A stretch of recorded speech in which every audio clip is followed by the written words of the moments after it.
things took a crazy turn in this prototype, and you know, that's the nature of doing prototypes. You're getting the good, the bad, and the ugly.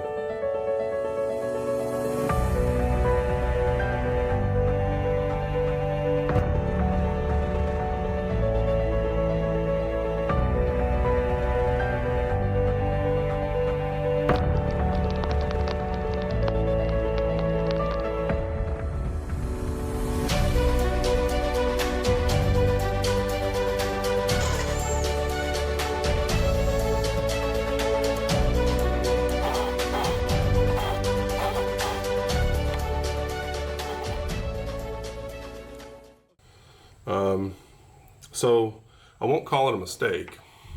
Well, preference-wise, it's not something I wanted to have, but so I thought, let's try painting. Let's try using paint, and it's honestly not as bad as I feel that it is. There are people that like these colorful rings, that type of ring.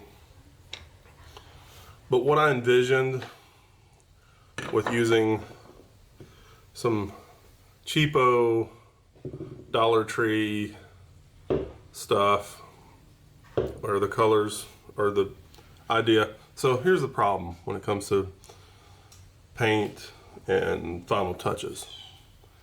I'm not an artist. I've never been like a painter ever.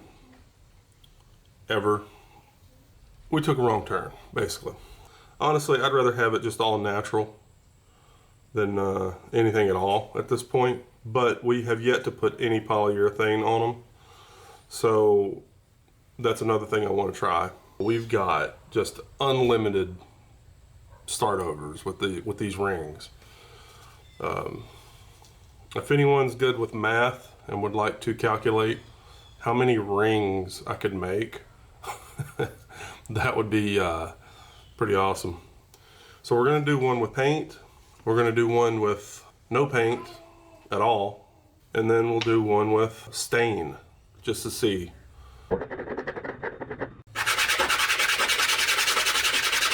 It really doesn't take long to get back to something you can work with. Now, this whole process would be much easier if I wasn't using the node section. If you don't know what that is, it's the part of the bamboo that has these rings.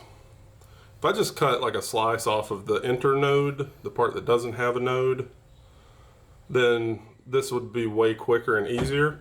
But the reason I'm using the node section is because I know that it's going to be the most durable and the most, it's going to have like a natural reinforcement for it. So that's why I'm using the node. Plus, I think I may have mentioned in the beginning, without the node being on a piece of bamboo, without that node, then really what you're looking at is a broom handle.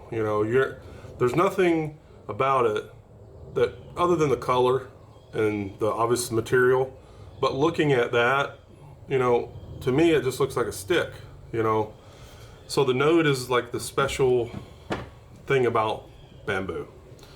And the coolest thing with the first prototype that we noticed was, by using the node, there is a natural characteristic where there's a branch, there's like two stems or branches that grow out of the node, out of this breed. This is Philostachys bassetti, and these branches grow out of the node, and once you follow them down, you still see kind of their little root system. And as we saw in the first prototype, once it's cleaned up, it literally looks like a sun rising to me. Let me know if you see it, but I thought that was pretty awesome. And that's a symbolic thing, in my opinion. It can be like, a sunrise is like hope. It's another day.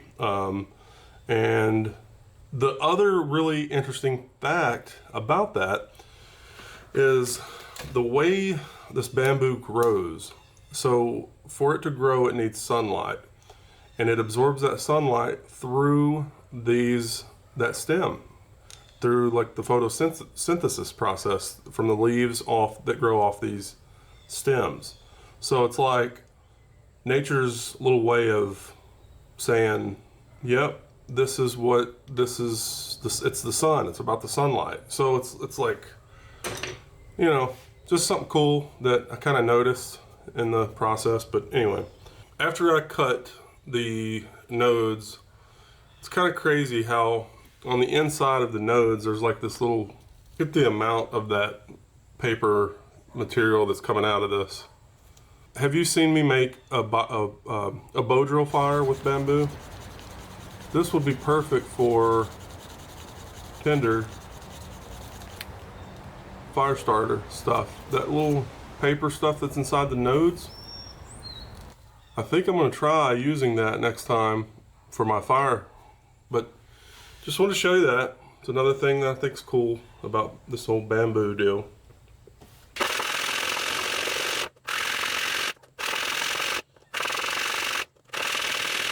Right there at 12 o'clock is where that stem grows out, and it looks like the perfect spot for like a diamond that, you know, you would put on like for a woman's ring.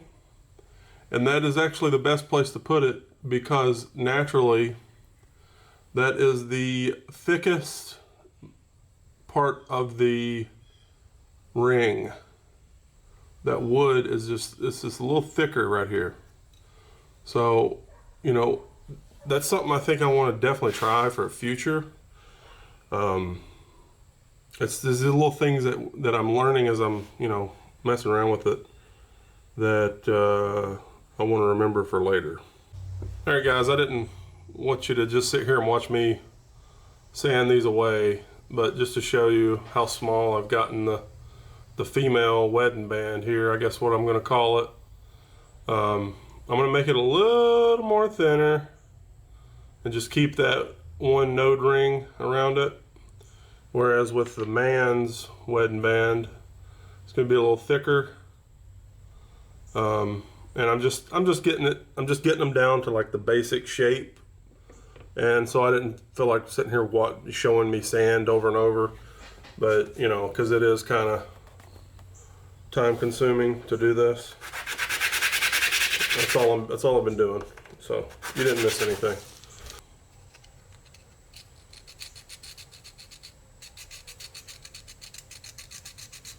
Basically just cleaning up around that natural ring that goes around it, getting all the dirt and grime out of there with just some fine sandpaper.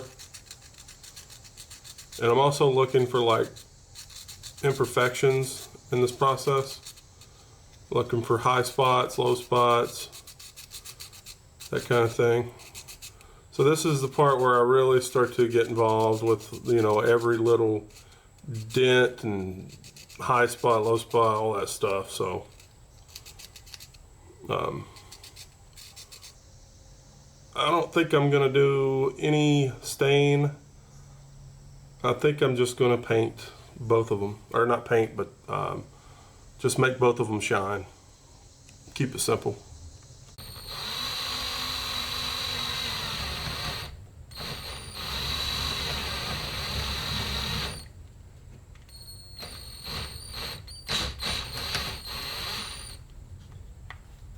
Goes through pretty easy.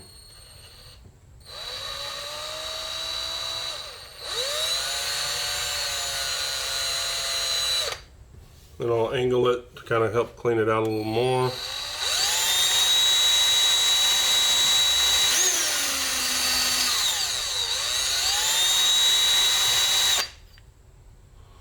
Pretty good. Good starting point. Then we'll take this guy and we'll get in there and open it up.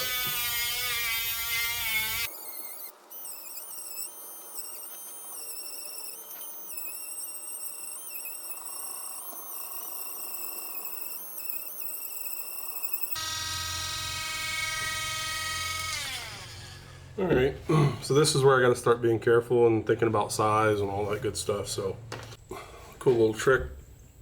Use another piece of bamboo and use that for sander. Get it like really nice and perfect on the inside.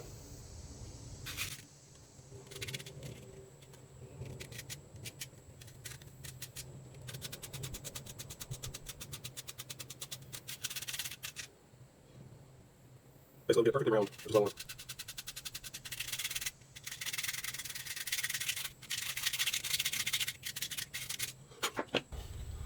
You can see on the inside of that, it looks so cool.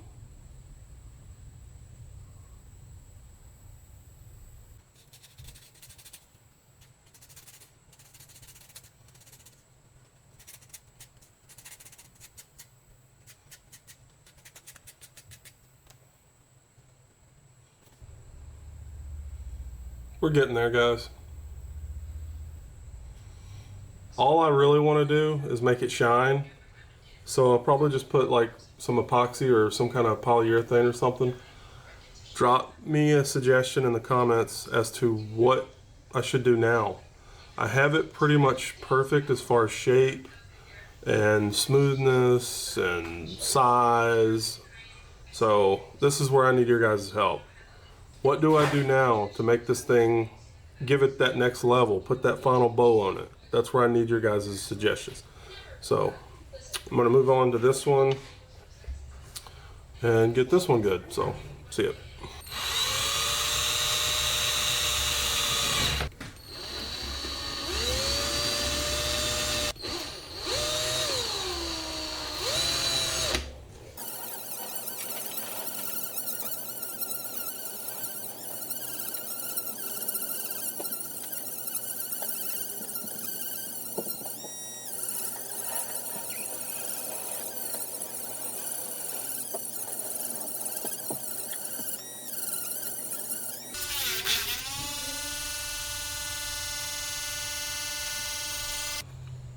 I knew it was going to happen, but I just went ahead anyway, just as a test.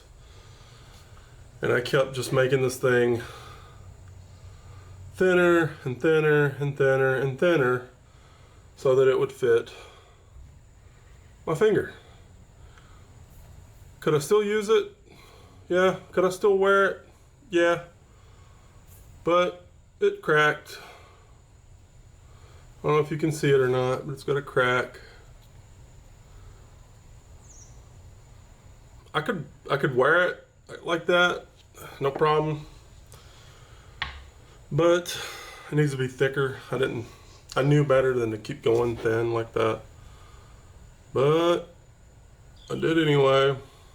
I'm gonna use this one to test out like some polyurethane or something, because I'm still gonna rock this one for myself. It's really, all it did was make it like a one size fits all. And it's, you know, it's comfortable, it's lightweight, and I can hide the crack in it and just turn it around like that. So I'm gonna try putting some polyurethane on this to see what it looks like.